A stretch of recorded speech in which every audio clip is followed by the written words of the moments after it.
Okay students, आज फिर हम एक नए एक्सपेरिमेंट के साथ हैं और ये एक्सपेरिमेंट सेमीकंडक्टर से रिलेटेड है। सेमीकंडक्टर आप लोग जानते होंगे कि दो प्रकार के होते हैं, एक होता है सिलिकॉन और एक होता है जर्मेनियम। सिलिकॉन और जर्मेनियम के वैलेंस शेल के अंदर 4 इलेक्ट्रॉन्स होते हैं और आज हम जो करने जा रहे हैं वो है characteristic curves of a PN junction diode in forward and reverse bias. तो हम जानते हैं कि कैरेक्टरिस्टिक कर्व्स का क्या मतलब है। कैरेक्टरिस्टिक कर्व्स का मतलब है कि हम कर्व्स बनाएंगे उसके पोटेंशियल और करंट के बीच में और उनको स्टडी करेंगे। तो सबसे पहले हम ये जानना चाहेंगे कि पीएन जंक्शन डायोड बनता कैसे है।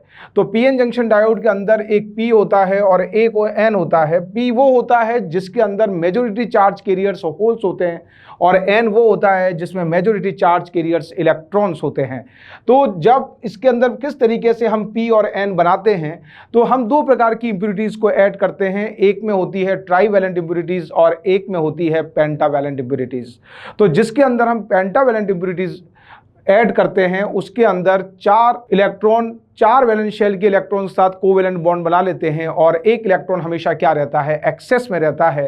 तो एन उसी को कहा गया है जिसमें मेजॉरिटी चार्ज कैरियर्स क्या होते हैं, इलेक्ट्रॉन होते हैं। और पी बनाने के लिए हमें ट्राईवैलेंट इंप्योरिटीज़ को ऐड करना पड़ता है और ट्राईवैलेंट इंप्योरिटीज़ के अंदर हमेशा एक स्थान खाली रह जाता है और उस स्थान को हम कहते हैं होल। तो पी के अंदर जो मेजॉरिटी चार्ज कैरियर्स होते हैं वो होते हैं होल्स। तो ये है उसका बेसिक सिंबल और ये है उसका साइंटिफिक सिंबल। तो डायोड को हम रिप्रेजेंट करते हैं एक ट्रायंगल और एक स्ट्रेट लाइन से। तो इस तरीके से जो सिंबल बनता है उसे ही हम कहते हैं PN junction.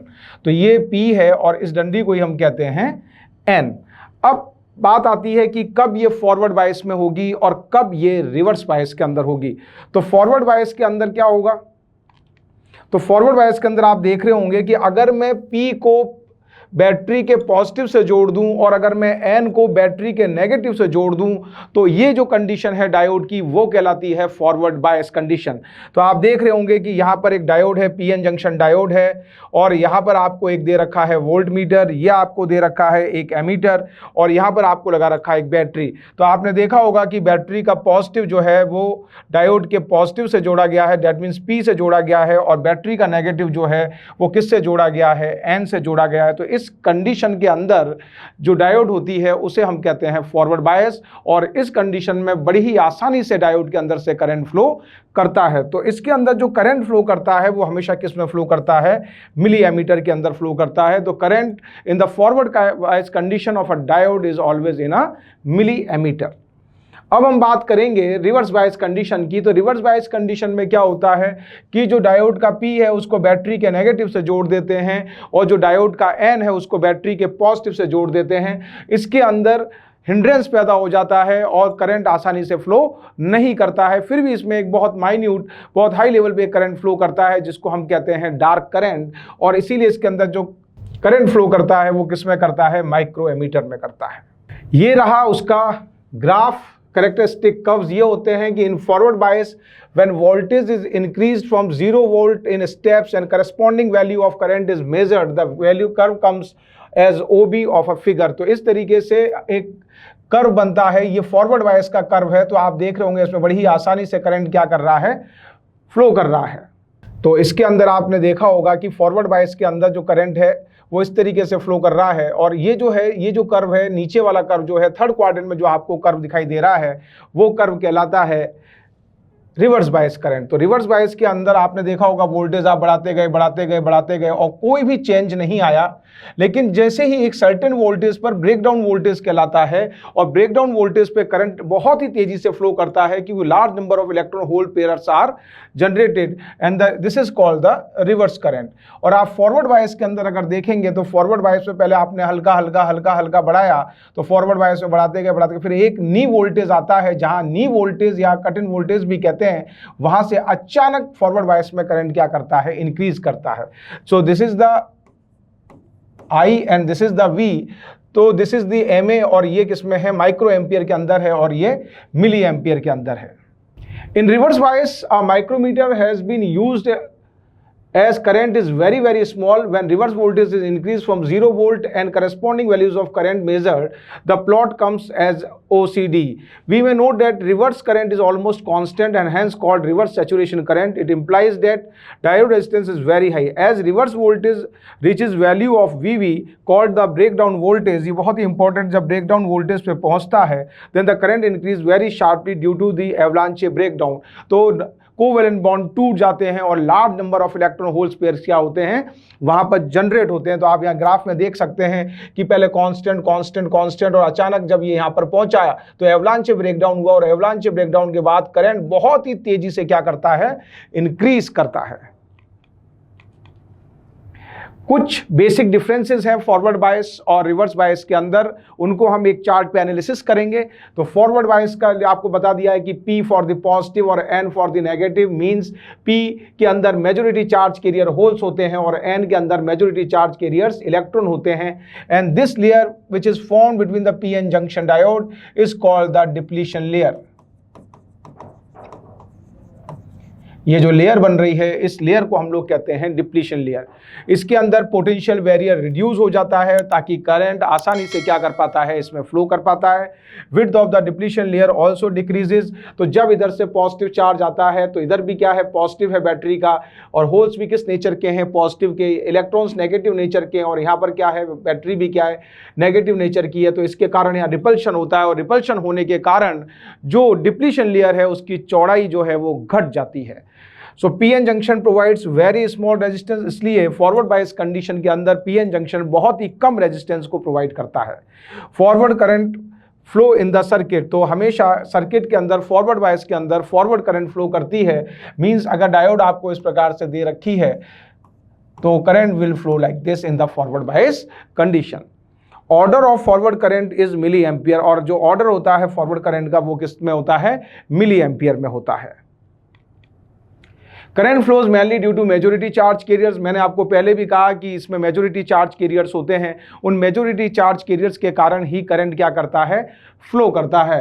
Forward characteristic curve हमने पीछे भी डिफाइन किया था कि ये मिली एम्पियर करंट है, ये वोल्टेज है। तो धीरे धीरे चीज़ें बढ़ती जाती हैं और जब एक वोल्टेज आ जाता है उस वोल्टेज पे जिस पर कोई भी डायोड हो, चाहे वो सिलिकॉन की हो या जर्मेनियम की हो, उसका अपना एक खुद का एक पोटेंशियल होता है, उस पोटेंशियल से ही वो राइज करेगी। तो यहाँ तक पोटेंशियल बैरियर जो है उसका 0.7 है और उसके बाद अचानक नी वोल्टेज के बाद वो बहुत तेज़ी से करंट क्या करता है, इंक्रीज करता है। Forward resistance is known as delta VI upon delta E and it is approx equal to 100 ohm। और नी और कट ऑफ वोल्टेज जर्मेनियम के लिए होता है 0.3 वोल्ट और सिलिकॉन के लिए होता है 0.7 वोल्ट। ये इंपॉर्टेंट है, इसे आप क्या करें, याद रखें। इसके बाद बात आती है रिवर्स बायस की, और रिवर्स बायस में मैंने आपको पहले भी बताया था कि अगर P को नेगेटिव से और N को पॉजिटिव टर्मिनल से जोड़ दिया जाए तो इस कंडीशन को हम कहते हैं रिवर्स बायस कंडीशन। तो रिवर्स बायस कंडीशन में क्या होता है कि इस तरीके का बनता है, तो इसके अंदर ये होल्स जो है पॉजिटिव नेचर के हैं और ये नेगेटिव नेचर का है, ये है नेगेटिव नेचर का और ये पॉजिटिव नेचर का है। इससे अट्रैक्शन होता है और अट्रैक्शन के कारण जो डिप्लीशन लेयर की विड्थ है वो इंक्रीज हो जाती है और उसके कारण जो करंट है वो आसानी से फ्लो नहीं कर पाता है। तो potential barrier increases, width of the depletion layer increases, PN junction provides high resistance, reverse current flow in the circuit. और इसके अंदर जो करंट फ्लो करती है वो रिवर्स करंट कहते हैं, उसको कई बार डार्क करंट के नाम से भी जाना जाता है। Order of current in microammeter for the germanium and nanoampere for the silicon. तो इसमें माइक्रो एम्पियर होती है जर्मेनियम के लिए और नैनो एम्पियर में करंट फ्लो करती है for the silicon. Current flows mainly due to minority carriers. इसके अंदर जो करंट फ्लो करती है वो किसके कारण फ्लो करती है, माइनॉरिटी कैरियर्स के कारण फ्लो करती है। रिवर्स कैरेक्टरिस्टिक कर्व्स मैंने आपको पहले भी समझाया था कि भाई जैसे जैसे हम वोल्टेज को इंक्रीज करते जाते हैं वैल्यू कांस्टेंट रहती है, लेकिन जब एक वोल्टेज आता है वहाँ पर एवलांच ब्रेकडाउन होता है, वहाँ पर बहुत सारे इलेक्ट्रॉन्स और पेयर्स जनरेट होते हैं, कोवेलेंट बॉन्ड टूट जाते हैं, तो उसके कारण बहुत तेज़ी से करंट शार्पली इंक्रीज करता है और इसी को हम रिवर्स कैरेक्टरिस्टिक कर्व्स को कहते हैं। फॉरवर्ड रेजिस्टेंस का क्या है, डेल्टा वी अपॉन डेल्टा आई, और इसका रेजिस्टेंस काफ़ी हाई होता है, सो डेट इज 10⁻⁶ ओम के बराबर होता है। इसके अंदर ब्रेकडाउन वोल्टेज फॉर जर्मेनियम हमको दे रखा है, that is equal to 25 volt and for the silicon it is 335 volt. तो इस तरीके से हमने कैरेक्टरिस्टिक कर्व्स को स्टडी किया। अब हम उस पर कुछ न्यूमेरिकल्स करेंगे, कुछ कंसेप्ट्स करेंगे, जिससे हम उसको और आसानी से समझ पाएं। तो अब देखिए पहला क्वेश्चन है, 2 volt battery is connected across AB as shown in the figure. The value of the current supplied by the battery when in our case battery positive terminal is connected to A and in other case when positive terminal of battery is connected to B। तो इस तरीके से आपको एक figure दे रखी है और इसमें यह कहा गया है कि सबसे पहले जो फर्स्ट केस है उसमें A को पॉजिटिव किया गया है और B को क्या किया गया है, नेगेटिव। तो जब हम A को पॉजिटिव करेंगे तो करंट फ्लो करेगा, तो इसके लिए ये N है और ये क्या है, प्लस है, तो प्लस है और ये N है, तो ये जो D2 डायोड है वो रिवर्स बायस हो जाएगी और जो ये फर्स्ट बायस है ये क्या हो जाएगी, फॉरवर्ड बायस हो जाएगी। This become the reverse bias and this will become the forward bias for the first case.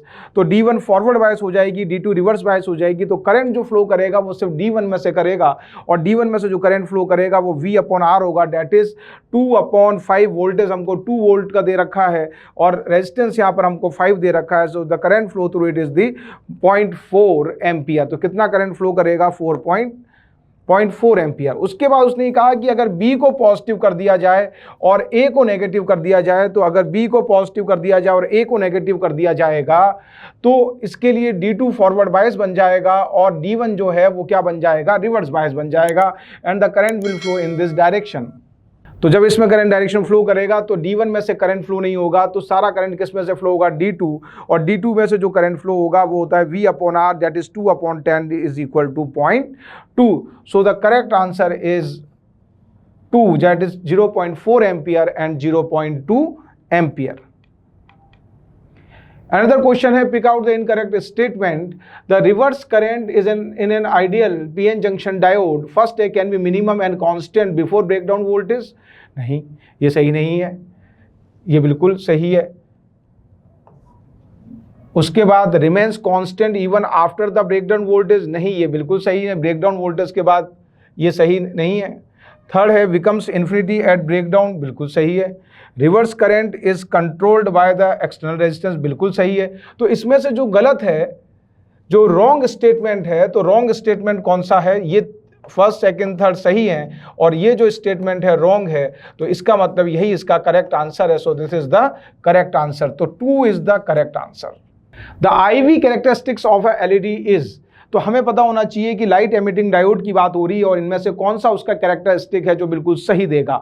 तो हम जानते हैं कि जो LED होती है वो हमेशा फॉरवर्ड बायस में काम करती है और एनर्जाइज होने के बाद उसमें से क्या फ्लो करता है, लाइट इमिट होती है।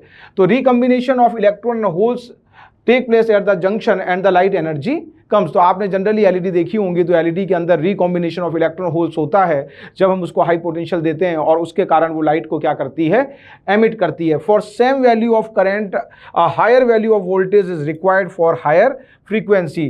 तो अगर हमें सेम वैल्यू ऑफ करंट के लिए हायर फ्रीक्वेंसी चाहिए तो हमें हाई वैल्यू ऑफ वोल्टेज क्या करना पड़ेगा, उसको देना पड़ेगा। सो the correct option is it is working in the forward bias. तो फॉरवर्ड बायस के अंदर जो इसमें होता है, अलग अलग कलर्स आप देख रहे होंगे, तो इसका करेक्टरिस्टिक कर्व है 4। सो 4 is the right answer. The forward bias diode connection is, forward bias के लिए हम जानते हैं कि ये P है, ये N है, ये P है, ये N है, ये P है, ये N है, ये P है, ये N है।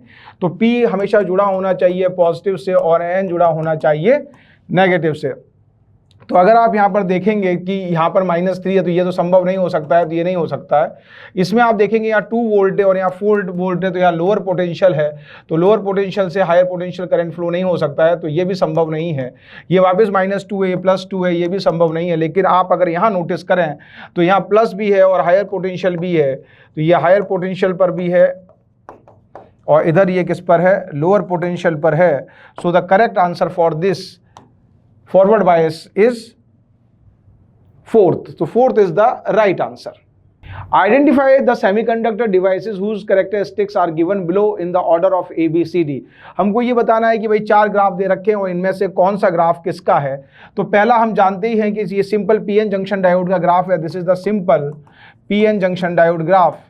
ये जो ग्राफ है ये आप जानते ही हैं ये किसका है, जेनर डायोड का ग्राफ है। This is the Zener diode. Zener diode के अंदर डोपिंग थोड़ी ज़्यादा की जाती है, उसे एक वोल्टेज रेगुलेटर के रूप में क्या किया जाता है, यूज़ किया जाता है। And this is for the solar cell, ये सोलर सेल का ग्राफ है और ये है फोटोडायोड का ग्राफ, क्योंकि फोटोडायोड हमेशा रिवर्स बायस में ऑपरेट होती है और उसके अंदर डार्क करंट फ्लो करता है। तो जैसे जैसे लाइट की इंटेंसिटी बढ़ाते जाते हैं वैसे वैसे डार्क करंट की वैल्यू भी क्या होती जाती है, बढ़ती जाती है। So this is the case of the photodiode. So the correct answer is for this is 2 is the right answer. The reading of the ammeter for a silicon diode, the given circuit is, ये given circuit है, इसके लिए हमें reading निकालनी है इस ammeter की reading निकालनी है। ये एमीटर लगा हुआ है यहाँ पर। हम जानते हैं कि सिलिकॉन डायोड इस वक्त किस केस के अंदर है, it is in the forward बायस। ये प्लस है, ये माइनस है, ये पी है और ये क्या है, एन है। So potential barrier across it, silicon diode के अक्रॉस जो पोटेंशियल बैरियर होता है वो कितना होता है, दैट इज ऑफ 0.7 वोल्ट। तो इसको हमने डेल्टा वी से डिनोट कर दिया है। सो करंट हमको निकालना है, तो करंट इक्वल टू होता है पोटेंशियल हमको दे रखा है V, so V minus delta V upon R. V हमें दे रखा है 3 volt, potential barrier across the diode दे रखा है 0.7 upon 200। So the current is 11.5 milli ampere. तो कितना करंट फ्लो करेगा, so it is 11.5 milli ampere current flow करेगा। So the current is 11.5 milli ampere. So correct answer is 2। Next question है, germanium and silicon diodes start conducting at 0.3 volt and 0.7 volt respectively in the following figure. If germanium diode connection are reversed, the value of V naught changes by assume that the germanium diode has large breakdown voltage. तो ये कह रहा है कि for the given case जब V naught होगा तो पहले केस में कितना निकल के आएगा, तो पहले केस में निकल के आएगा that is equal to the potential is given 12 volt, और जब जर्मेनियम है तो उसके लिए कितना होता है 0.3, तो यहाँ पर निकल के आएगा 11.7